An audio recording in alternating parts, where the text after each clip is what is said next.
ये जो गाना है ये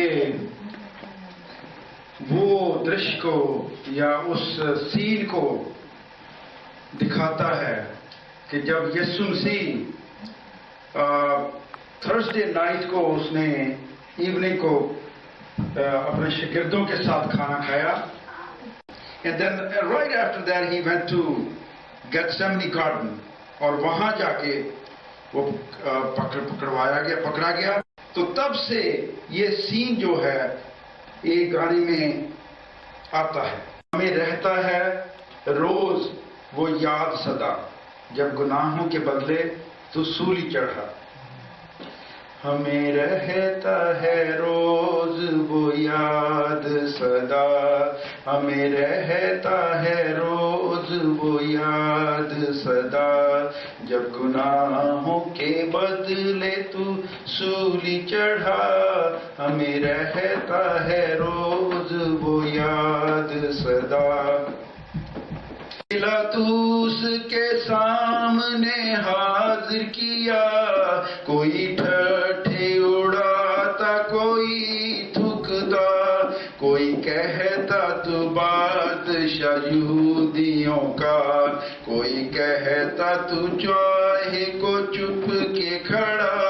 हमें रहता है रोज वो याद सदा। सूली चढ़ाने तुझे ले चले, सूली भारी थी रास्ते पहाड़ों के थे, जब सूली चढ़ाने तुझे ले चले, सूली भारी थी रास्ते पहाड़ों के थे, जब सूली उठाता था इब्ने खुदा, जब सूली उठाता था इब्ने खुदा, कभी गिरता कभी गिर के होता खड़ा। हमें रहता है रोज वो याद सदा। दाएं बाएं दो डाकू भी सूली चढ़े, साथ यीशु के यूं वो झगड़ते रहे। दाएं बाएं दो डाकू भी सूली चढ़े, साथ यीशु के यूं वो झगड़ते रहे। एक कहता तू बच और मुझे भी बचा, एक कहता तू बच और मुझे भी बचा, तू जो मौजज़े दुनिया में करता रहा। हमें रहता है रोज वो याद सदा। मरियम रोती थी, कहती थी पास खड़ी, नहीं देख मैं सकती हूँ ऐसी खड़ी। मरियम रोती थी, कहती थी पास खड़ी, नहीं देख मैं सकती हूँ ऐसी घड़ी। जान दे दी चिल्ला के बड़े जोर से, पर्दा है कल का पट कर जो टुकड़े हुआ।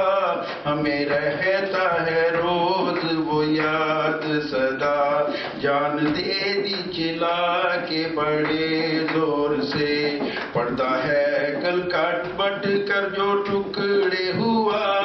हमें रहता है रोज वो याद सदा, जब गुनाहों के बदले तू सूली चढ़ा। हमें रहता है रोज वो याद सदा। प्रभु यीशु मसीह के मधुर नाम में जय मसीह की।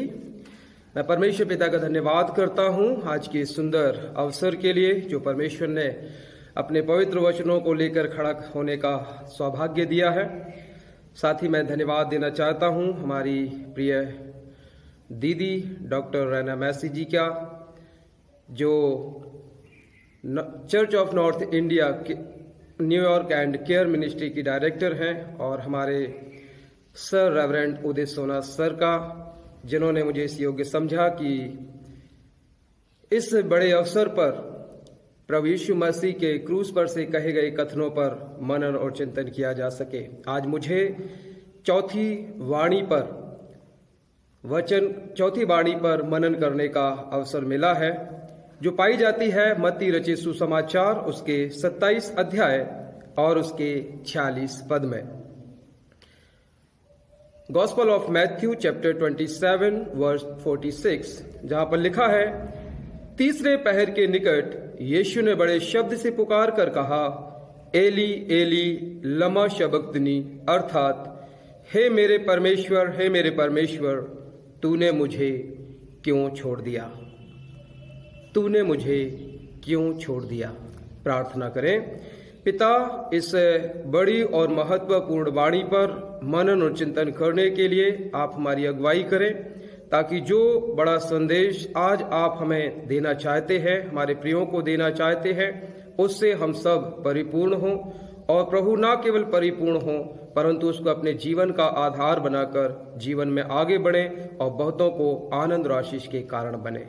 सारी महिमा आपको मिले, विनती यीशु नाम से मांगते हैं, आमीन। प्रभु यीशु मसीह के द्वारा कही गई ये वाणी बड़ी ही सार्थक भी है और एक बहुत बड़ा सवाल भी हमारे सामने रखती है। शब्द जो लिखा है, हे मेरे परमेश्वर तूने मुझे क्यों छोड़ दिया। छोड़ देना, त्याग देना कष्ट देने वाले शब्द है। एक बार की बात है कि मार्टिन लूथर जब इस वाणी पर मनन और चिंतन कर रहे थे और इस वाणी को समझने का प्रयास कर रहे थे, तो वो जब अपने अध्ययन कक्ष में मौजूद थे तो पाया गया कि ना तो वो कुछ खा रहे थे, ना कुछ पी रहे थे, ना ही उनके शरीर में किसी प्रकार की कोई हलचल हो रही थी। बस सिर्फ उनकी आंखें खुली हुई थीं और सोचे जा रहे थे, विचार करते जा रहे थे और उनके संपूर्ण बॉडी लैंग्वेज से ऐसा प्रतीत हो रहा था मानो वो मानो उन्होंने समाधि ले ली हो। और वो सोचे जा रहे थे और घंटों मनन और चिंतन करने के बाद जब वो अपनी इस अवस्था से बाहर निकले तो एकदम से बोल उठे, ईश्वर को छोड़ दे, इस बात को कौन समझ सकता है। ईश्वर को छोड़ दे, इस बात को कौन समझ सकता है। ये चौथी वाणी जो प्रभु यीशु मसीह का जो क्रूस पर से कही गई ये चौथी वाणी है, एक बड़ा प्रश्न है कि आखिर क्यों छोड़ दिया। परमेश्वर ने यीशु को क्यों छोड़ दिया। आखिर क्यों यीशु इस प्रकार की पुकार लगाने लगे कि हे मेरे परमेश्वर तूने मुझे क्यों छोड़ दिया। मनुष्य अपने जीवन काल में कभी ना कभी इस प्रश्न का सामना जरूर करता है और वह भी प्रभु यीशु से पूछता है, परमेश्वर से पूछता है, तूने मुझे क्यों छोड़ दिया। इस प्रश्न के साथ एक और प्रश्न खड़ा होता है, क्या यह संभव है कि परमेश्वर मनुष्य को छोड़ दे। क्या यह संभव है कि परमेश्वर मनुष्य को छोड़ दे। दाऊद भी कहता है भजन 22 और उसके 1 में, बाइबल में परमेश्वर ने अनेक प्रतिज्ञाएं की हैं मानव जाति के साथ, उसकी चुनी हुई प्रजा के साथ उसने अनेक प्रतिज्ञाएं की हैं और उन प्रतिज्ञाओं में हम देखते हैं प्रभु कहते हैं, मैं तेरे साथ रहूंगा, मैं तुझे कभी ना धोखा दूंगा, मैं तुझे कभी ना छोड़ूंगा, ना मैं तुझे त्यागूंगा। मैंने तेरा चित्र अपनी हथेली पर खोद रखा है, मैंने तेरा चित्र अपनी हथेली पर बनाया है, मैं तुझे कभी अनाथ ना छोड़ूंगा। फिर भी क्या परमेश्वर मनुष्य को छोड़ सकता है, जबकि मैं और आप और भली प्रकार से जानते हैं कि हमारा परमेश्वर वायदों का पक्का है और जो वायदे उसने किए हैं उन वायदों से वो कभी भी मुकरता नहीं है। और इन वायदों को कितनी बार हम याद करके स्मरण करके इस दावे को बोलते हैं कि प्रभु हमें कभी छोड़ नहीं सकता, जबकि बाइबल ही बताती है कि हाँ, परमेश्वर हमको छोड़ सकता है। क्योंकि जब हम पढ़ते हैं दूसरा इतिहास की किताब उसका 15 अध्याय और उसका 2 पद, सेकंड क्रॉनिकल्स चैप्टर 15 वर्स 2, जहां लिखा है, जब तक तुम यहोवा के संग रहोगे तब तक वह तुम्हारे संग रहेगा, और यदि तुम उसकी खोज में लगे रहोगे तब तो वह तुम्हें मिला करेगा, परंतु यदि तुम उसको त्याग दोगे तो वह भी तुम्हारे लिए त्याग देगा। 3 मुख्य कारण हैं जिसके कारण मनुष्य परमेश्वर की उपस्थिति से अलग हो जाता है या परमेश्वर मनुष्य के जीवन से हट जाता है या परमेश्वर दूर हो जाता है। और सबसे पहला जो कारण है वो है मनुष्य का परमेश्वर को उचित स्थान ना देना। सबसे पहला जो कारण है कि मनुष्य जब परमेश्वर को उचित स्थान नहीं देता है तो परमेश्वर मनुष्य को त्याग देता है। और हम इसका वर्णन शाऊल के जीवन से देखते हैं, पाते हैं कि इज़राइल का प्रथम राजा, प्रथम शासक शाऊल को बनाया गया और शाऊल को हर प्रकार की सुख सुविधाओं से, हर प्रकार की बुद्धि से, हर प्रकार की सामर्थ्य से उसको परिपूर्ण किया गया और वो बहुत ही प्रभावी रीति से इज़राइल राज्य की पूर्ण रीति से सत्ता को चला रहा था। लेकिन मैं और आप भली प्रकार से समझते हैं, परमेश्वर का पवित्र वचन बताता है कि एक समय ऐसा आया जब वो परमेश्वर को बलिदान चढ़ाना चाहता था और ये बलिदान चढ़ाने का काम याजकों का है और शमूएल को बलिदान चढ़ाने थे। लेकिन जब शाऊल शमूएल का इंतजार करता रहा और शमूएल जब समय से नहीं आया तो इसने सोचा मैं शासक हूं, मैं सब कुछ कर सकता हूं, और जैसा परमेश्वर को स्थान देना चाहिए था उसने स्थान नहीं दिया और स्वयं बलिदान चढ़ा दिए। और इस गलत कार्य के कारण, गलत निर्णय के कारण परमेश्वर उसको छोड़ दिया। और हम पहला शमूएल उसके 15 अध्याय 11 पद में, 16 अध्याय 14 पद में, पहला शमूएल 28 अध्याय उसके 15 पद में इस बात को पढ़ते हैं। वो खुद कहता है, परमेश्वर ने मुझे छोड़ दिया है।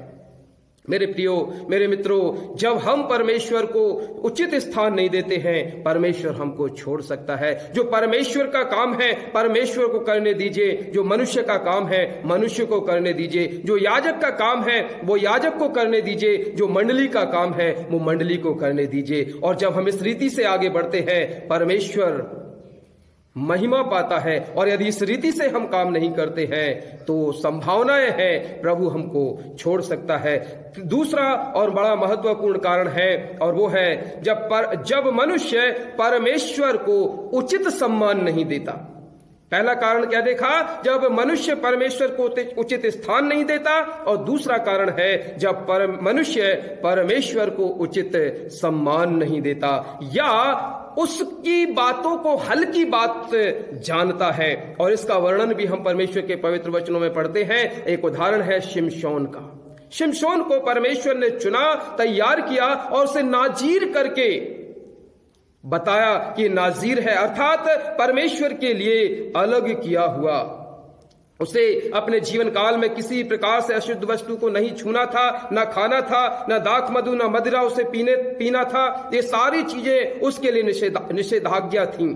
परंतु उसने इन सब बातों को बहुत ही हल्की बात जाना, बहुत ही हल्की बात जाना, और वो इन बातों से अपने आप को अलग नहीं रख सका क्योंकि वो अपने जीवन में सचेत और अलर्ट नहीं रहा। उसने सोचा होगा परमेश्वर तो प्रेमी है, उसने सोचा होगा परमेश्वर तो दयालु है, उसने सोचा होगा परमेश्वर तो अनुग्रहकारी है। हाँ, वो अनुग्रहकारी है, हाँ वो प्रेमी है, लेकिन साथ ही साथ वो एक सच्चा न्यायी भी है। और इन बातों को सोचकर उसने इन बातों को बहुत हल्की बात जाना और इन बातों में वो लिप्त हो गया।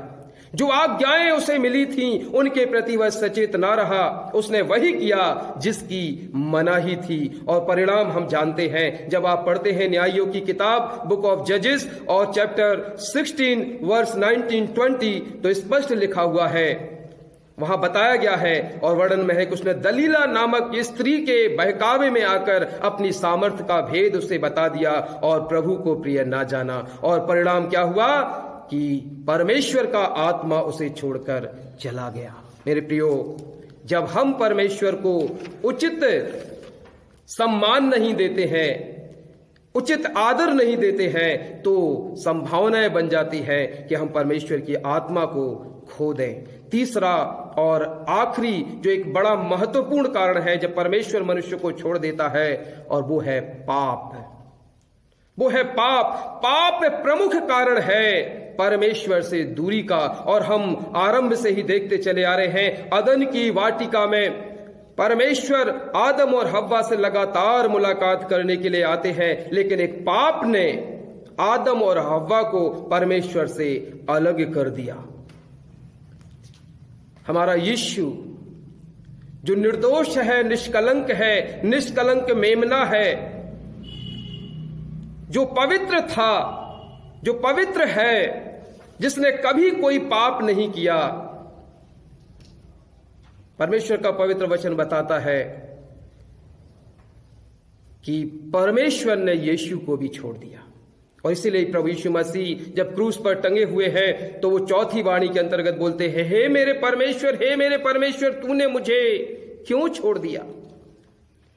आखिर परमेश्वर प्रभु यीशु मसीह जो निष्कलंक है, निर्दोष है, पूर्ण रीति से पवित्र है, तो उसको क्यों छोड़ दिया? कि वचन बताता है, पहला यूहन्ना 3 अध्याय और उसका 5 पद, उसके स्वभाव में पाप नहीं। पहला पतरस 2 अध्याय 22 और 24 पद, ना तो उसने पाप किया, और लिखा हुआ है हमारे पापों को अपनी देह पर लिए हुए क्रूस पर चढ़ गया। यशायाह 53 अध्याय 5 पद बताता है वह हमारे ही अपराधों के कारण कुचला गया।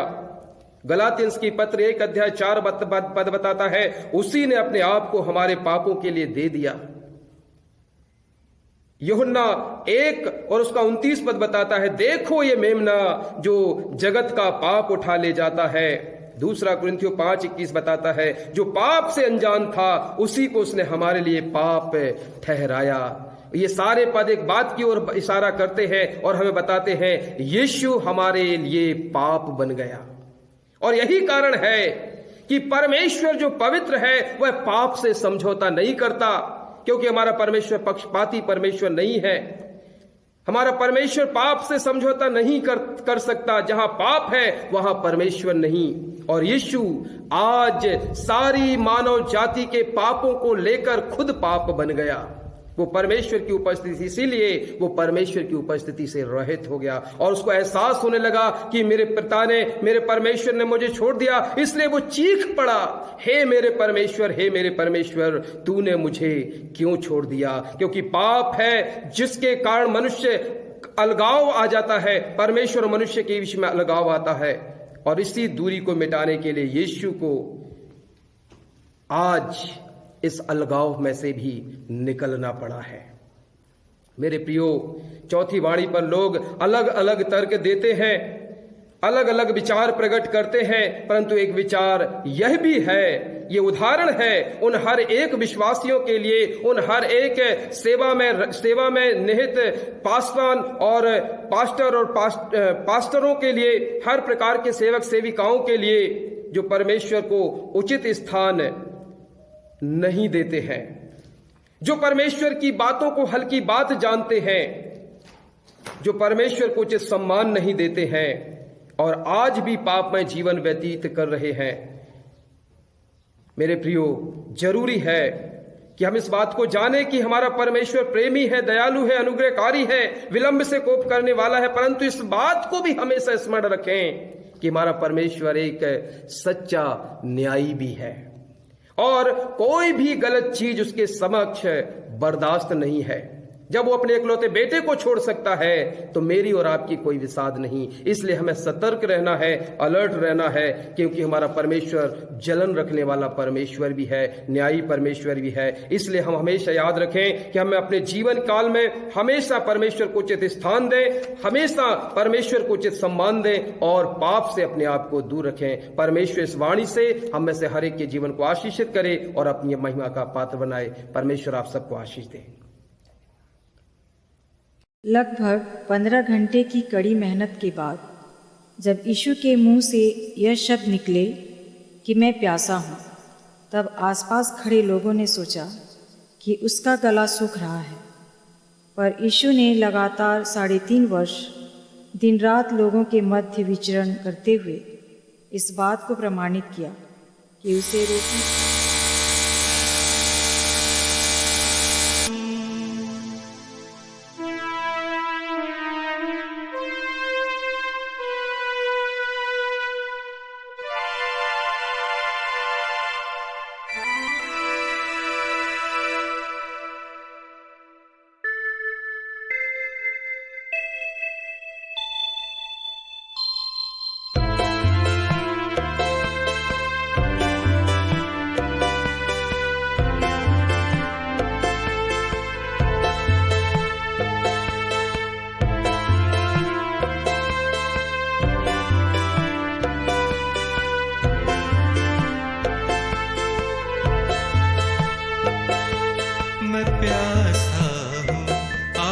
किसके लिए, तेरा वचन पूरा करने के लिए मैं प्यासा हूँ। आज किसके लिए, तेरा वचन पूरा करने के लिए, हर दर्द यहाँ सहने के लिए, प्यार की खातिर मरने के लिए, हर दर्द यहाँ सहने के लिए, प्यार की खातिर मरने के लिए मैं प्यासा हूँ।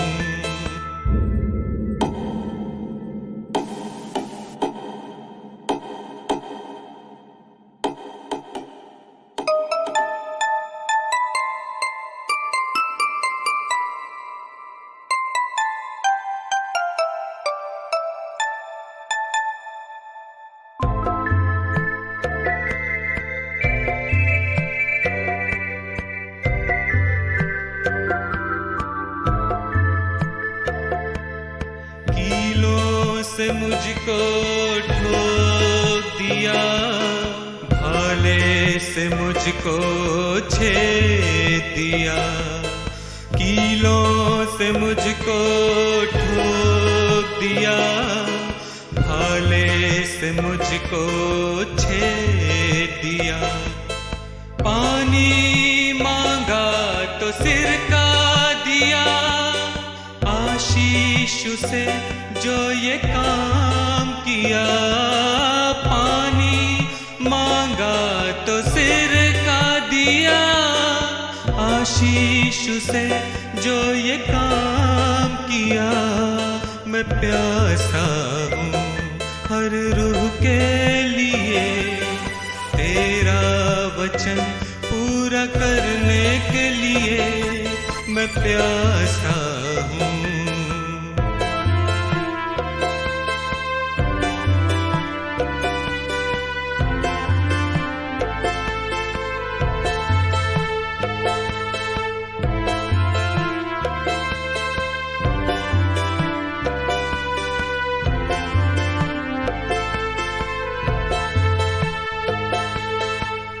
प्यास तुम्हारी भी मुझ जैसी, मेरी बुझी वैसी सबकी बुझे।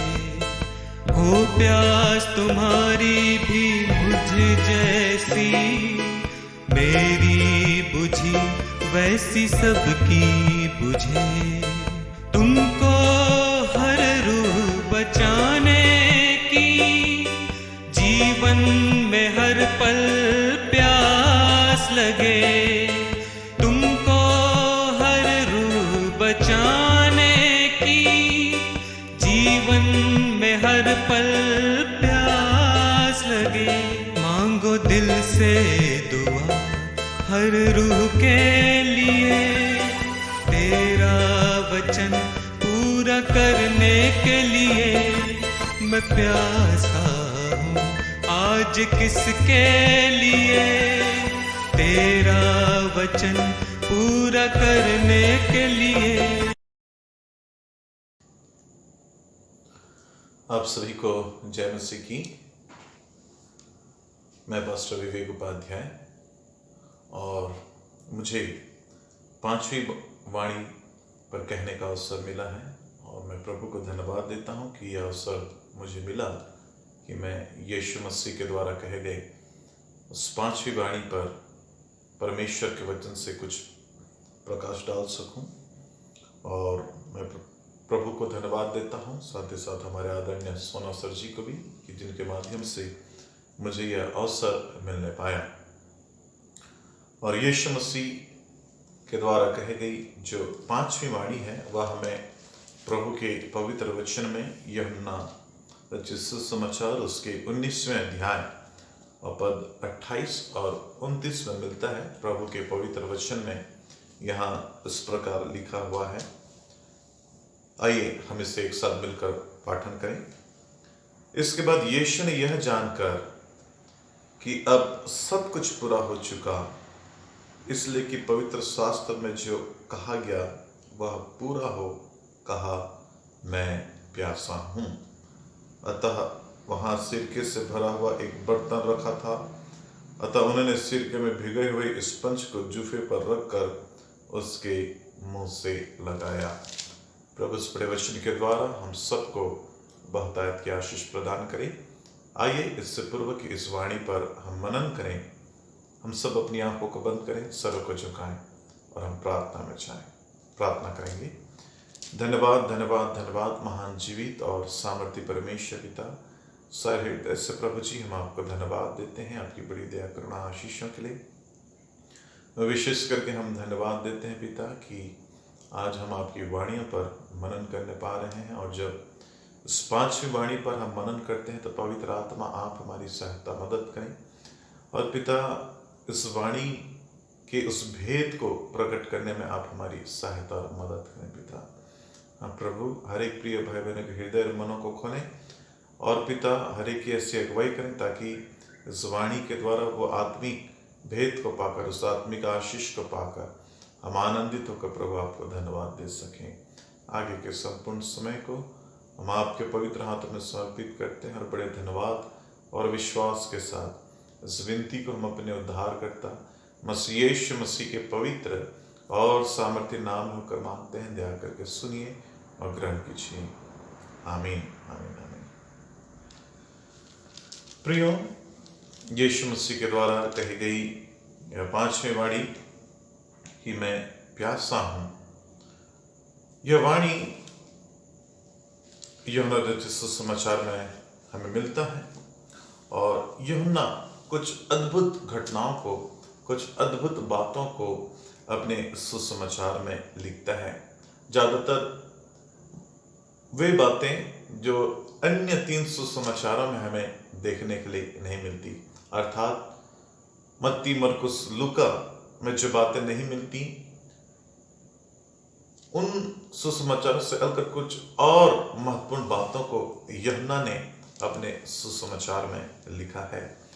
और यदि हम संपूर्ण यूहन्ना रचित सुसमाचार को पढ़ें तो इस बात को हम पाते हैं कि यूहन्ना ही है जो यीशु मसीह के जीवन के अंतिम समय की घटनाओं को ज़्यादा वर्णन करता है। उसकी सेवकाई के अंतिम दिनों के समय की घटनाओं को ज़्यादा वह वर्णन करता है। और प्रियो, आज जब प्रभु यीशु मसीह क्रूस पर से इस 5वीं वाणी को कह रहे हैं तो कई बातें हमें यहाँ पर देखने के लिए मिलती, कई भेद भरी बातें हमें यहाँ पर देखने के लिए मिलती है।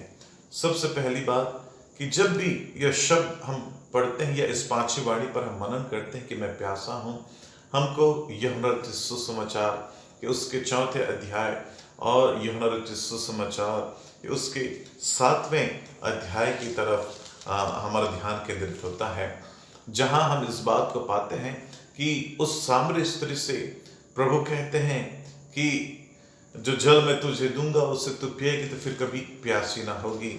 और जब हम यूहन्ना रचित सुसमाचार और उसके 7वें अध्याय और उसके 37वें वचन को जब हम पढ़ते हैं तो वचन कहता है कि यदि कोई प्यासा हो तो मेरे पास आए और पिए। प्रियो, यहाँ हम इस बात को देखने पाते हैं कि प्रभु यीशु मसीह जो कि स्वयं जीवन का सोता है, वह जो औरों को आह्वान करता है कि जो प्यासा मेरे पास आए मैं उससे पानी दूंगा और वह मेरे पास आकर पिए, आज वह स्वयं प्यासा है। निश्चित रीति से उसकी शारीरिक बातों को देखते हुए हम इस बात को कह सकते कि इतनी पीड़ा सहने के बाद, इतने दुख सहने के बाद, क्रूस पर 3 घंटे लगभग टंगे रहने के बाद एक मानवीय जो स्वभाव है या कहना चाहिए कि जो आवश्यकता है, निश्चित रीति से वो प्यास लगनी ही लगनी है। लेकिन प्रियो, यहाँ पे सिर्फ उस शारीरिक प्यास के विषय में वचन नहीं दर्शाता, बल्कि उसके दूसरा पहलू जो कि महत्वपूर्ण बात है वो उसकी आत्मिक प्यास को प्रकट करता है, उसकी आत्मिक प्यास को दर्शाता है। 3 महत्वपूर्ण बातों को हम यहाँ पर देखने पाएंगे कि आखिर मैं प्यासा हूँ, इस शब्द के पीछे प्रभु यीशु मसीह की और क्या बातें, वो क्या भेद थे या क्या उसकी इच्छाएं थी। प्रियो, सबसे पहली बात, जैसे जब हम वचन को पढ़ते हैं 28वीं आयत को, तो वचन कहता है इसलिए कि पवित्र शास्त्र में जो कहा गया था वह पूरा हो, कहा मैं प्यासा हूं। सबसे पहली बात जो हमें देखने के लिए मिलती है कि वचन को पूरा करने की प्यास है ना। यहां पे वचन कहता है कि पवित्र शास्त्र में जो कहा गया था वह पूरा हो, इसी कारण वो कहता है कि मैं प्यासा हूं। और जब हम भजन संहिता की पुस्तक को पढ़ते हैं प्रियो, और उसके 69वें अध्याय को और उसके 21वीं आयत को, तो वचन कहता है कि लोगों ने मेरे खाने के लिए इंद्रियान दिया और मेरी प्यास बुझाने के लिए सिरका पिलाया। प्रियो, वचन की इस बात को पूरा करने के लिए वो जो कई सौ वर्ष पूर्व यीशु मसीह के विषय में जो भविष्यवाणी की गई थी, उन भविष्यवाणी को पूरा करने के लिए, पवित्र शास्त्र के उस बात को पूरा करने के लिए आज प्रभु यीशु मसीह कहते कि मैं प्यासा हूं। जीवन के अंतिम समय में भी उसकी यही इच्छा है कि वचन की परिपूर्णता उसके जीवन से हो। वह एक एक भविष्यवाणियां यीशु मसीह के जीवन के द्वारा पूरी हो। परमेश्वर के उन वचनों को पूरा करने के लिए आज, जो कि स्वयं परमेश्वर का वचन है, प्रभु यीशु मसीह, वह कहता है कि मैं प्यासा हूं। दूसरी बात जो हम देखते हैं वह है परमेश्वर से मिलने की प्यास। भजन संहिता और उसके 42वें अध्याय को ही जब हम लोग पढ़ते हैं और उसके दूसरी आयत को, तो वहां पे वचन कहता है जीवते परमेश्वर, हाँ परमेश्वर का मैं प्यासा हूं, मैं कब जाकर परमेश्वर को अपना मुंह दिखाऊंगा। है ना। वचन यहाँ पे ये जो वचन है वह कौरवंश के द्वारा लिखा गया, और ये एक शिक्षाप्रद, एक प्रोफेसी भरे ये वचन थे। यदि हम उसके शीर्षक में देखें तो वहां पे हम इस बात को पाते हैं कि यह भजन जो था वह कौरवंशियों का था, और कौरवंशियों का यह मुश्किल था जो शिक्षाप्रद, जो भविष्यवाणियों से भरे हुए वचन थे। और वहां पर यह वचन इस बात को बताता है कि जीवते ईश्वर, हाँ ईश्वर का मैं प्यासा हूं, मैं कब जाकर परमेश्वर को अपना मुंह दिखाऊंगा। उस परमेश्वर से मिलने की प्यास, क्योंकि इससे पूर्व हमने इस बात को चौथी वाणी में देखा था, एली एली लामा शबक्तनी, अर्थात हे मेरे परमेश्वर तूने मुझे क्यों छोड़ दिया। उस दूरी को अब समाप्त करने के पश्चात प्रभु से जाकर मिलने और उसके सम्मुख उपस्थित होने की प्यास को यहां हम देखते हैं प्रियो। तीसरी और अंतिम बात जो है वो यह है लोगों को परमेश्वर की समीपता में लाने की प्यास। यूहन्ना बहुत महत्वपूर्ण बातों को बताता है प्रियो।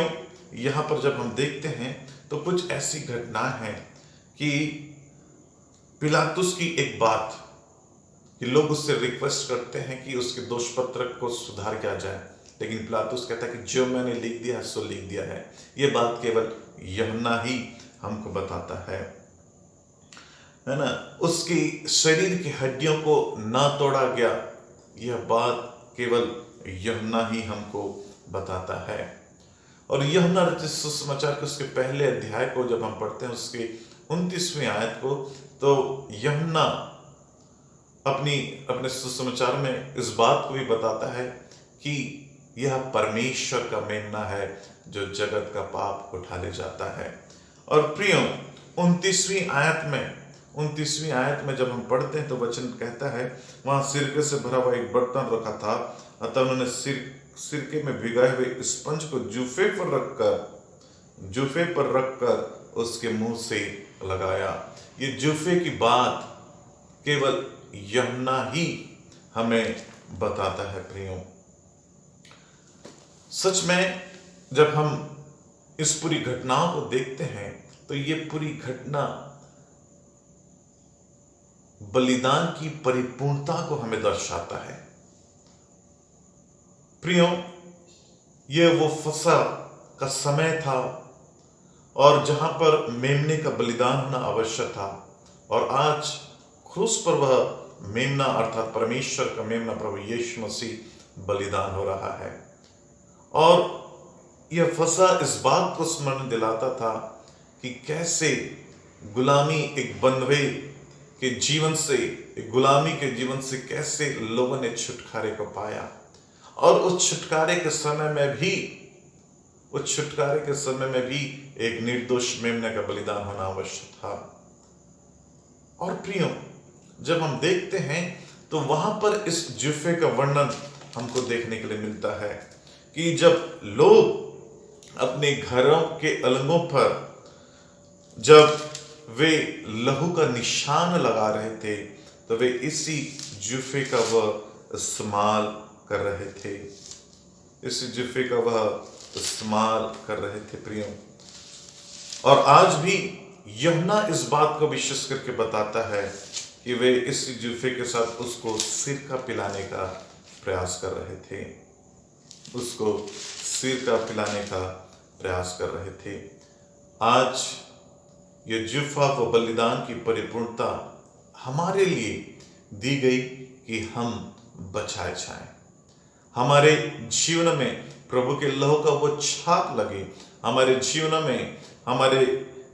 में प्रभु के लहू का वह बाड़ा लगे जिससे हम बचा जाएं। और यही तो उसकी प्यास थी। यूहन्ना 7 और उसके 39वें वचन में कहता है, और यूहन्ना 12 और उसके 32वें वचन में प्रभु का वचन कहता है कि जब वह ऊपर चढ़ाया जाएगा तो बहुतों को अपने पास खींच लेगा और प्रभु उसकी महिमा प्रकट कराएंगे। और वचन इस बात को बताता है कि जब वो अपनी महिमा में जाएगा तो अपनी आत्मा को उंडेलेगा।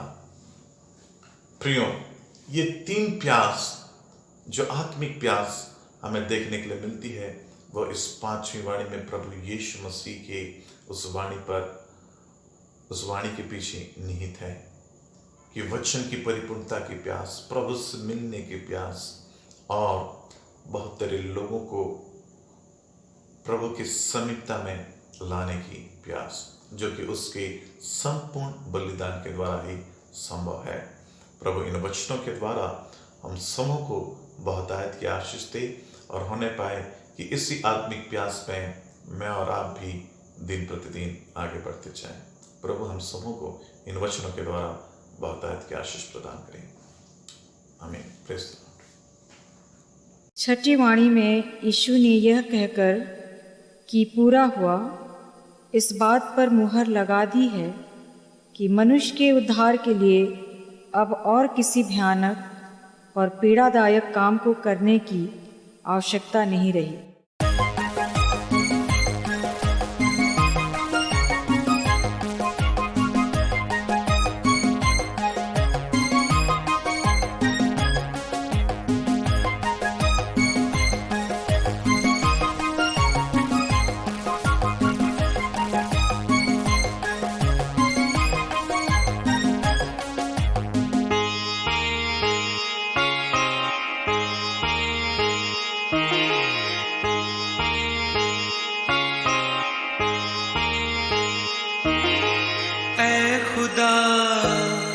जो काम था तूने दिया, आज मैंने वो काम पूरा किया।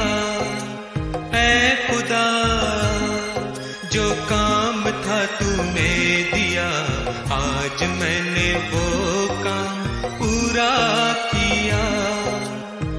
मुझे दुनिया से अब जाने दे, मुझे दुनिया जाने दे, मेरा वक्त यहाँ अब खत्म हुआ।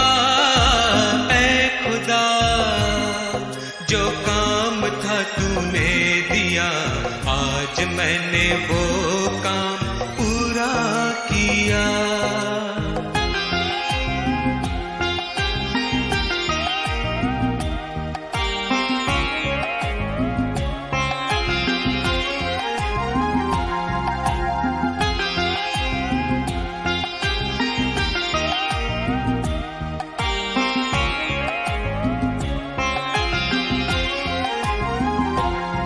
जान मैंने अपनी देके यहाँ वादा जो किया उसे पूरा किया, हर काम प्यार से मैंने किया, उस प्यार के बदले क्रूस मिला। फिर भी मुझे कोई शिकवा नहीं है, फिर भी मुझे कोई शिकवा नहीं है। जो भी हुआ अच्छा ही हुआ है खुदा, जो काम था तूने दिया, आज मैंने वो काम पूरा किया।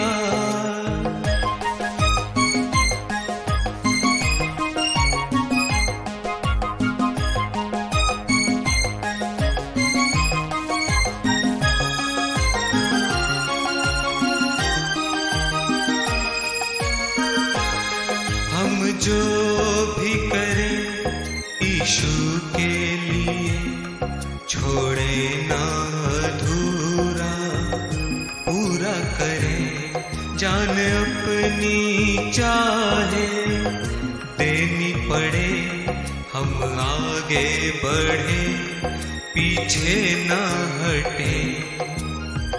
जो भी करे दिन में करे हम, जो भी करे दिन में करे हम, रात में किसने काम किया।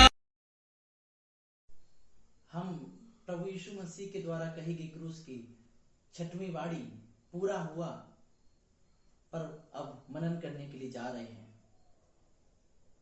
यूहन्ना रचित सुसमाचार 19 अध्याय के 30वें पद में लिखा है, जब यीशु ने वह सिरका लिया तो कहा पूरा हुआ, और सिर झुकाकर प्राण त्याग दिए।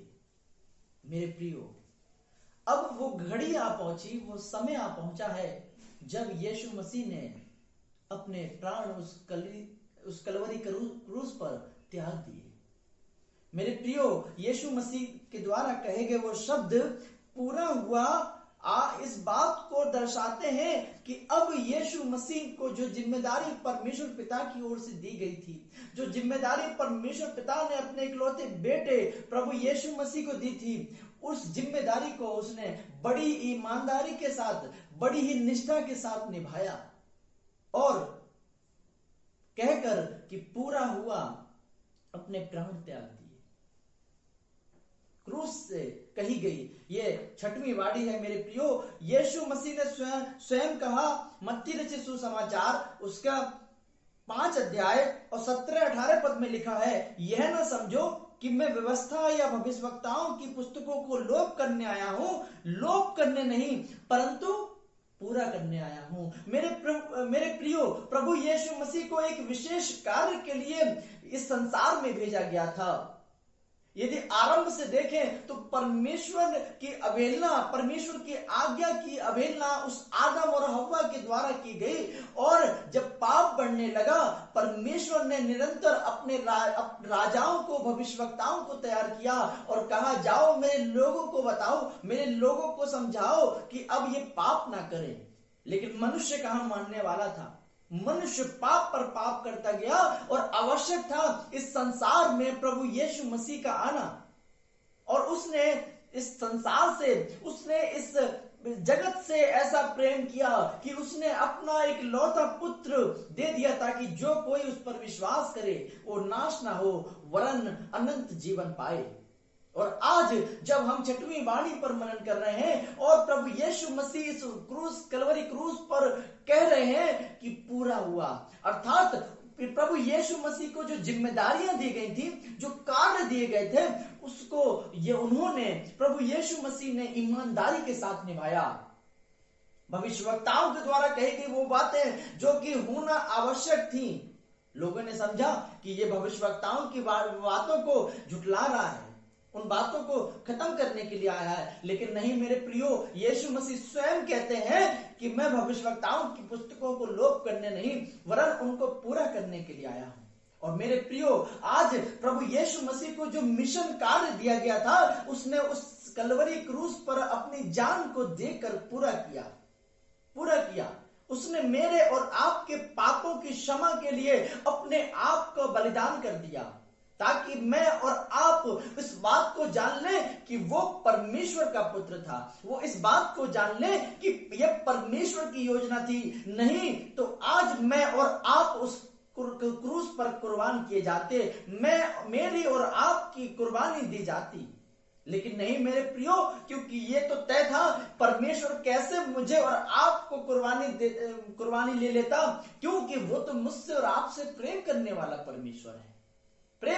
परमेश्वर है। जब मनुष्य ने उसकी बात नहीं मानी, उसकी आज्ञाओं को ना माना, तो उसने अपने इकलौते बेटे प्रभु यीशु मसीह को दे दिया। और जो जिम्मेदारियां, जो कार्य प्रभु यीशु मसीह को दिए जा रहे थे, और वो करता चला गया। जो कार्य प्रभु यीशु मसीह के परमेश्वर की अगुवाई में उसको मिलते थे, उन कार्यों को उसने ईमानदारी के साथ निभाया। और अब यीशु मसीह स्वयं उस क्रूस की वाणी, छठवीं वाणी के अनुसार कहते हैं कि पूरा हुआ। मेरे प्रियो, आज मुझे और आपको भी जिम्मेदारी दी जाती है कि मैं परमेश्वर की ओर से मुझे और आपको वो कार्य करने को दिए गए हैं। प्रभु यीशु मसीह तो उन कार्यों को करके चले गए और कह गए कि पूरा हुआ। क्या मुझे और आपको भी ये चैलेंज है कि प्रभु यीशु मसीह ने मुझसे और आपसे कहा है कि वो कार्य जो प्रभु यीशु मसीह पूरा करके गए हैं, अब उसके आगे जो मिशन कार्य मुझे और आपको करना है, क्या मैं और आप उस ओर बढ़ रहे हैं? क्या मुझे और आपको लगता है कि क्या मुझे और आपको वो कार्य करना है? अगर हाँ मेरे प्रियो, तो प्रभु करे कि मुझे और आपको अगुवाई मिले। प्रभु करे कि उस कार्य को, उस वाणी को हम महसूस कर सकें, और उस कार्य को जब प्रभु यीशु मसीह करके गए और कह के गए कि पूरा हुआ, और अपने प्राण त्याग दिए। मेरे प्रियो, अब इसके आगे मिशन कार्य वहीं खत्म नहीं हो गया। अब मुझे और आपको करना है। मेरी और आपकी ये जिम्मेदारी है कि अब यहां से मैं और आप आगे बढ़ें। क्योंकि लूका 1:37 में लिखा है, क्योंकि जो वचन परमेश्वर की ओर से होता है वह प्रभाव रहित नहीं होता। मेरे प्रियो, जो वचन मुझे और आपको मिला है वो प्रभाव रहित नहीं है, वरन प्रभावशाली है, और उसमें रहकर मुझे कार्य करना है। दूसरा कुरिन्थियों 1:20 में लिखा है, क्योंकि परमेश्वर की जितनी प्रतिज्ञाएं हैं वे सब उसमें हाँ के साथ हैं, इसलिए उसके द्वारा आमीन भी हुई कि हमारे द्वारा परमेश्वर की महिमा होने दें। कि जिस प्रकार से प्रभु यीशु मसीह के द्वारा परमेश्वर की महिमा हुई, उस प्रकार से होने दें कि आज मेरे और आपके द्वारा परमेश्वर की महिमा हो। प्रभु करे कि इन वचनों के द्वारा जो प्रभु यीशु मसीह ने उस मिशन कार्य को पूरा किया, अब जो मिशन कार्य मुझे और आपको मिला है, प्रभु करे कि हम इस मिशन कार्य को पूरा कर सकें ईमानदारी के साथ, बड़ी निष्ठा पूर्वक इस कार्य को जो मुझे और आपको मिला हम पूरा कर सकें। इस वचन के साथ मैं अपनी इस कहे गए प्रभु यीशु मसीह के द्वारा कहे गए क्रूस की छठवीं वाणी को यहीं समाप्त करूंगा। धन्यवाद। 7वीं व अंतिम वाणी में यीशु ने सारी मानव जाति को यह आदर्श दिया है कि सब मनुष्य परमेश्वर को अपना पिता जानकर अपने आप को उसके हाथों में सौंपें और अपने अनंत भविष्य को सुरक्षित कर लें।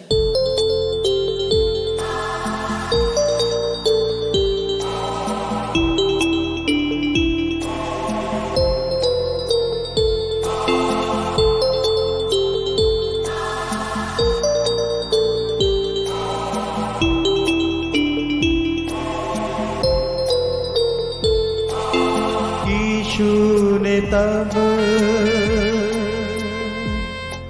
बड़े शब्द से पुकारा, हे पिता मैं अपनी आत्मा तेरे हाथों में सौंपता हूँ। यीशु तब बड़े शब्द से पुकारा, हे पिता मैं अपनी आत्मा तेरे हाथों में सौंपता हूँ।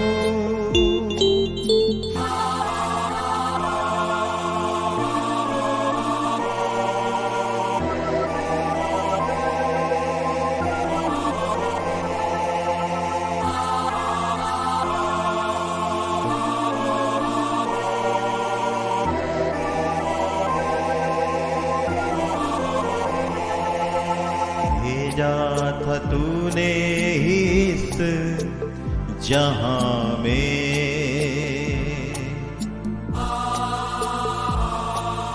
स्वर्गीय बातें सबको सुनाने।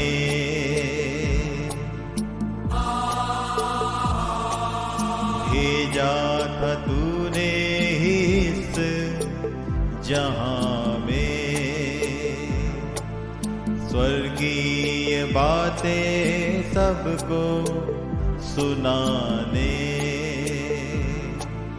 अपनों ने ही मुझको सताया, अपनों ने ही मुझको सताया, मुझको ग्रहण कर पिता, मुझको ग्रहण कर पिता।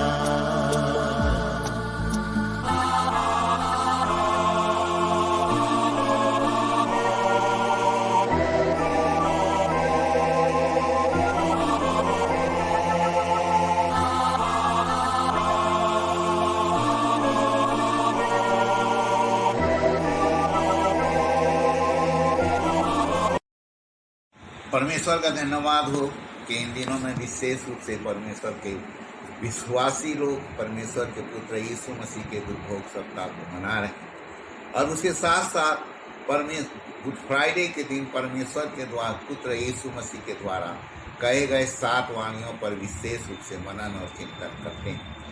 आज हम देखेंगे परमेश्वर के पुत्र यीशु मसीह की 7वीं वाणी, और ये 7वीं वाणी को अंग्रेजी में कहा गया है द वर्ड ऑफ कंटेंटमेंट। और इसमें यदि हम देखें तो लूका रचित सुसमाचार यदि 23वां अध्याय उसके 44 से 46 तक पढ़ें तो यहाँ पर साफ हमको मिलता है और हर एक बातों में वर्णन किया गया है। लगभग दोपहर से तीसरे पहर तक सारे देश में अंधियारा छाया रहा और सूर्य का उजाला जाता रहा और मंदिर का पर्दा बीच से फट गया और यीशु ने बड़े शब्द से पुकार कर कहा, हे पिता मैं अपनी आत्मा तेरे हाथों में सौंपता हूँ। यह कहकर प्राण छोड़ दिया। इसे यहाँ पर हम देखते हैं कि परमेश्वर का पुत्र यीशु मसीह अपनी आत्मा को परमेश्वर के हाथ में बड़े होश और हर तरह से एक तरह से जागृत होकर के सौंपता है। और ये क्यों, ये आत्मा का शुरुआत कहाँ से हुआ, इस पर हम थोड़ी देर के लिए चिंतन और मनन करेंगे। यूहन्ना रचित सुसमाचार 20वां अध्याय 21 और 22 में लिखा हुआ है, यीशु ने फिर उनसे कहा, तुम्हें शांति मिले, जैसे पिता ने मुझे भेजा है वैसे ही मैं तुम्हें भेजता हूँ। यह कहकर उसने उन पर फूंका और उनसे कहा, पवित्र आत्मा लो। इसका मतलब यह है कि यीशु मसीह के फूंकने के द्वारा जब वह हर एक बातों में महिमा में देह में आया, मृत्यु से जय पाकर महिमा में देह में आया था, तो महिमा में देह में आने के बाद अपने चेलों को जो कार्य सौंपा और उसके पवित्र आत्मा की सामर्थ्य के मिलने देने के लिए जब उसने फूंका तो उसके मुंह से पवित्र आत्मा निकली। उसी तरह उत्पत्ति के किताब में पुराने नियम में 2:7 में भी इसी तरह का वर्णन है। जब यहोवा परमेश्वर ने आदम को भूमि की मिट्टी से रचा और उसके नथनों में जीवन का श्वास फूंक दिया और आदम जीवित प्राणी बन गया। तो यहाँ पर भी हम देखते हैं कि परमेश्वर जो आदम को बनाया मिट्टी से और उसके नथना यानी नाक में जब जीवन का श्वास फूका तब वो जीवित हुआ। तो यह श्वास भी जो उसने फूका वह आप पवित्र आत्मा ही रहा है। और इस चीज की पुष्टि जकरिया नबी किताब के 12वां अध्याय पहले पद में किया जाता है। इस्राएल के विषय में यहोवा ने कहा, कहा भारी वचन, यहोवा जो आकाश का तानने वाला है, पृथ्वी की नींव डालने वाला है और मनुष्य की आत्मा का रचने वाला है, उसी की यह वाणी है। और इस चीज को सदुपदेशक 12:7 में भी लिखा हुआ है, तब मिट्टी ज्यों की त्यों मिट्टी में मिल जाएगी और आत्मा परमेश्वर के पास जिसने उसे दिया लौट जाएगी। तो इस तरह हम देखते हैं कि मनुष्य के मरने के बाद परमेश्वर के द्वारा दिया गया आत्मा फिर से परमेश्वर के पास चला जाता है और मनुष्य का शेष शरीर जो है मिट्टी में मिल जाता है। इसलिए हम ये कह सकते हैं कि जो श्वास होता है वो श्वास नहीं, मसीह के द्वारा दिया गया श्वास ही नहीं, परमेश्वर के द्वारा दिया गया श्वास ही नहीं, परंतु ये आत्मा है। और इसीलिए हम ये कह सकते हैं कि परमेश्वर की क्योंकि आत्मा है, यहाँ अंग्रेजी में हम लिख सकते हैं father thy hands I command my spirit, अर्थात इसीलिए कहता है God of the spirit of all flash. इसका मतलब यह है कि परमेश्वर के दिया हुआ जो आत्मा है वो केवल परमेश्वर ही दिया है। और इसलिए कि परमेश्वर के पुत्र यीशु मसीह ने अपनी आत्मा को केवल परमेश्वर को क्यों सौंपा, किस कारण से सौंपा, आइए हम देखेंगे और इस तरह के कारणों पर विचार करेंगे। पहला कारण है पिता को आत्मा सौंपने का, पिता के साथ फिर पवित्र संबंध स्थापित करने के लिए।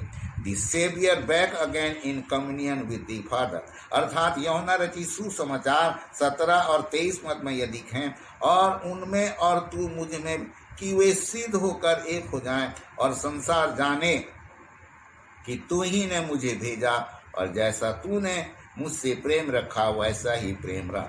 जो इस बात को दर्शाता है कि परमेश्वर पिता और हर तरह से पुत्र एक ही पवित्र आत्मा से परिपूर्ण थे। दूसरा कारण है डिजाइन कॉन्ट्रास्ट, दो अलग अलग व्यक्तियों की विभिन्नता को भी दर्शाता है।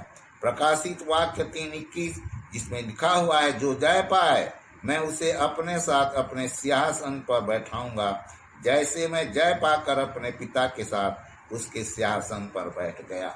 इसका मतलब है पिता और पुत्र दोनों एक हैं। इसे हम डिजाइन कॉन्ट्रास्ट अर्थात एक दूसरे के साथ सहभागिता रखने वाले होने के कारण वो हमेशा परमेश्वर को अपनी आत्मा को सौंपता है। हम देखते हैं कि 3 दिन के बाद जब परमेश्वर का पुत्र यीशु मसीह जीवित हुआ और 40 दिन तक हर एक तरह से संसार में फिर स्वर्ग में रहा, तो इस तरह उसके बाद ही जा करके परमेश्वर के सिंहासन में बैठा है। और तीसरा कारण है क्राइस्ट परफेक्ट याइल्डनेस टू गॉड, अर्थात यीशु का परमेश्वर पिता को पूर्ण समर्पण को दर्शाता है।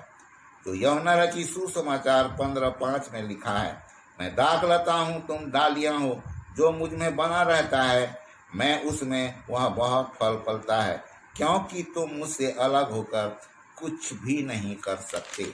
इस तरह हम देखते हैं कि यीशु मसीह के साथ पूर्ण सहभागिता को और समर्पण को दर्शाता है।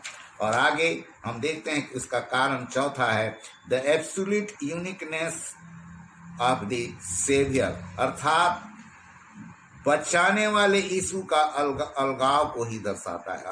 अलग तरह से जो उसका परमेश्वर के सामर्थ और पवित्र आत्मा से कार्य करने का जो अलग रूप में था उसको दर्शाता है। यूहन्ना रचित सुसमाचार 19:30 में ये बात को वर्णन किया है, जब यीशु ने वह सिरका लिया तो कहा पूरा हुआ और सिर झुकाकर प्राण त्याग दिए। जो इस बात को दर्शाता है कि यीशु मसीह में भी वह सामर्थ था कि वह अपने आप में इस बड़े कष्ट को सहने के लायक था। इसलिए अंग्रेजी में इस बात को इस तरह दर्शाता है, in keeping with his divine glory as one who has full power over it he delivered up his spirit, none else ever did it or died this unique. His death also was unique in laying down his life. His death was differentiated from all other death. He died by an act of his own willingness. इसका मतलब ये कि अपने निर्णय स्वयं लेकर शांति को प्राप्त करता है और स्वयं निर्णय लेने की उसमें भी शक्ति थी, क्योंकि वह हमारा बचाने वाला था। और 5वां है प्लेस ऑफ एटर्नल सिक्योरिटी, अर्थात ऐसे हाथ में अपनी आत्मा को सौंपता है जहाँ पर अनंत काल तक सुरक्षा है। और इस बात को दर्शाता है, और हम यदि देखें तो यूहन्ना रचित सुसमाचार 10:29वें पद में लिखा है, मेरा पिता जिसने उन्हें मुझको दिया सबसे बड़ा है और कोई उन्हें पिता के हाथ से छीन नहीं सकता। इसे अंग्रेजी में उसके लिए टीकाकार इस तरह लिखते हैं, none man is able to pluck them out of my father's hand, but every spirit that has been born again is eternally safe in the father's hand। अर्थात जो अपने आप को मन फिराकर परमेश्वर पर विश्वास करता है और अपनी आत्मा को सौंपता है तो परमेश्वर के पास उसकी आत्मा सुरक्षित रहती है। छठवां और अंतिम कारण यह है कि the blessedness of communion with God, ईश्वर के साथ भावनाओं के आदान करने की आशीष को पाता है। इसे अंग्रेजी का लिखने वाला टीकाकार इस तरह लिखता है, the Christian death is simply the door that admit it into the presence of the full beloved, the motion of our soul is death as in life, turn instinctively to God Father, into thy hand I command my spirit will overcry if we are unconscious। अर्थात यदि हम अपने जीवन में हर एक तरह से होश संभाल कर परमेश्वर के हाथ में सौंपते हैं तो हमारी जो मृत्यु है परमेश्वर की उपस्थिति में हर एक बातों में हमारे लिए आशीष का कारण बनता है। और हमारी आत्मा जो है परमेश्वर को हर एक बातों में जब हम सौंपते हैं और इस तरह से होश में और बिना किसी घबराहट के सौंपते हैं तो हमारे जीवन में ये हर एक तरह से एक सफलता को मिलता है।